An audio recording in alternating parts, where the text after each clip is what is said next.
আপনাদের যাদের কাজ ক্যান্টনমেন্টে, আপনারা ক্যান্টনমেন্টেই থাকুন। আমরা আপনাদের প্রতি শ্রদ্ধা জানাই, সম্মান জানাই।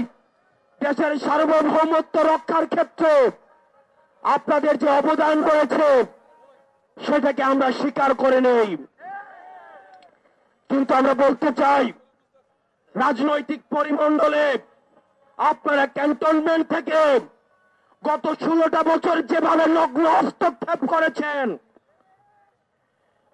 যেভাবে ক্যান্টনমেন্টের বিভিন্ন দপ্তর উপদপ্তরের মধ্য দিয়ে আপনারা রাজনীতিতে যেভাবে নোংরা হস্তক্ষেপ করেছেন, 24 পরবর্তী বাংলাদেশে রাজনীতি নিয়ন্ত্রণ করবে শুধুমাত্র রাজনীতিবিদরা। আপনারা তখন কোথায় ছিলেন? বিগত 1.5 দশক ধরে আমরা কোন জেনারেলকে দেখি নাই পদত্যাগ করতে। Walton Washing Machine, simplifying life with hassle-free washing. দেশে অত অন্যায় হয়েছে, এত জুলুম প্রতিষ্ঠিত হয়েছে, আমরা কোন সচিবকে দেখি নাই পদত্যাগ করতে। একটা চ্যানেলের কি মেরুদণ্ড সেটা ছিল না? আপনারা তখন কোথায় ছিলেন? আমরা কাউকেই দেখি নাই এই অন্যায়ের প্রতিবাদ করে কেউ চাকরি থেকে পদত্যাগ করতে। আমরা আপনাদের সাথে বিনয়ের সাথে, আমরা আপনাদের কাছে বিনয়ের সাথে আমরা আহ্বান জানাবো। আমরা একটি প্রপার একটা ডেমোক্রেটিক ট্রানজিশনের অপেক্ষায় রয়েছি, যে গণতান্ত্রিক প্রক্রিয়ার মধ্য দিয়ে আমাদের যে ন্যূনতম সংস্কারগুলো রয়েছে, এই সংস্কার প্রক্রিয়া শেষে আমরা একটি ফ্রি ফেয়ার এন্ড পার্টিসিপেটরি নির্বাচনের মধ্য দিয়ে, যেটি গত 1.5 দশক ধরে রাষ্ট্র কাঠামোর সহযোগিতায় এই গণতান্ত্রিক পরিবেশের কে আপনারা নষ্ট করেছেন, আমরা সেই পরিবেশে ফিরিয়ে দিতে চাই। সুতরাং এই পরিবেশটিকে ফিরিয়ে দেওয়ার জন্য আপনারা বাধা হয়ে দাঁড়াবেন না। প্রিয় সহযোদ্ধা এবং রাজনীতিবিদ আপনারা যারা রয়েছেন, আপনারা আওয়ামী লীগকে এখনো চিনে উঠতে পারেন নাই।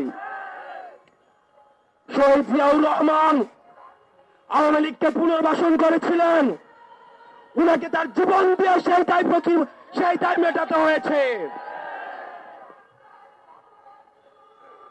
জামাতে ইসলামী আওয়ামী লীগকে পুনর্বাসন করেছিলেন, তাদের নেতা কর্মীদের হত্যার মধ্য দিয়ে সেই দায় মেটাতে হয়েছে।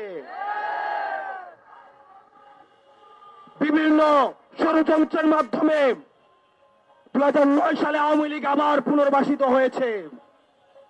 পিলখানা হত্যাকাণ্ডের মধ্য দিয়ে, রাষ্ট্রের প্রতিষ্ঠানগুলো ধ্বংসের মধ্য দিয়ে আগামী 100 বছর ধরে সেই দায় আবার আমাদেরকে দিতে হবে। আবার যদি কেউ আওয়ামী লীগকে আবার পুনর্বাসিত করতে চায়, তাহলে তার জীবন দিয়ে সেই দায় আবার পুনর্বাসিত করতে হবে। প্রিয় সহযোদ্ধা, আমরা আপনাদেরকে বলতে চাই, পরবর্তী বাংলাদেশ হবে, next Bangladesh is without Awami League. পরবর্তী বাংলাদেশ বিনির্মাণ হবে, যারা বেশিরভাগ বিরোধী যে রাজনৈতিক দলগুলি রয়েছে, আমাদের বিভিন্ন বিষয় মত পার্থক্য হবে, আমাদের পলিসির জায়গা থেকে ডিসকাশন হবে, আমাদের ডায়লগ হবে, এগ্রিমেন্ট হবে, ডিসএগ্রিমেন্ট হবে, আমাদের সব হবে আওয়ামী লীগকে রাষ্ট্র কাঠামোর বাইরে রেখে। আপনাদের ভুলে গেলে চলবে না, কোন গণতান্ত্রিক প্রক্রিয়ায় ভোটের মধ্য দিয়ে কিন্তু আওয়ামী লীগের বাংলাদেশ থেকে পালাতে বাধ্য হয়নি। আওয়ামী লীগ পালাতে বাধ্য হয়েছে গণঅভ্যুত্থানের মধ্য দিয়ে।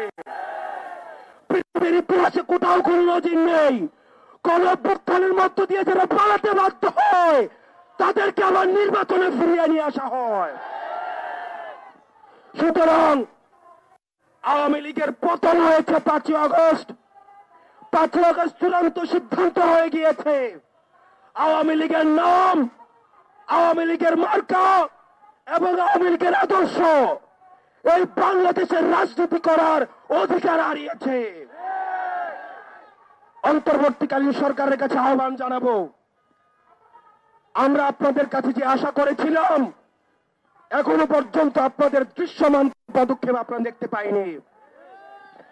আমরা কোন নির্বাহী আদেশের মধ্য দিয়ে আওয়ামী লীগ নিষিদ্ধ চাই না, বরং আওয়ামী লীগ যে কৃত অপরাধ করেছে, যে গণহত্যা চালিয়েছে, যেভাবে মানুষের বাক স্বাধীনতাকে রুদ্ধ করেছে, গুম হত্যা নিপীড়নের রাজনীতি চালু করেছে, আপনারা যদি সকলের বিচার নিশ্চিত করতে পারেন তাহলে আগামী 300 বছরও আওয়ামী লীগ এই বাংলার জমিনে ফিরবে না।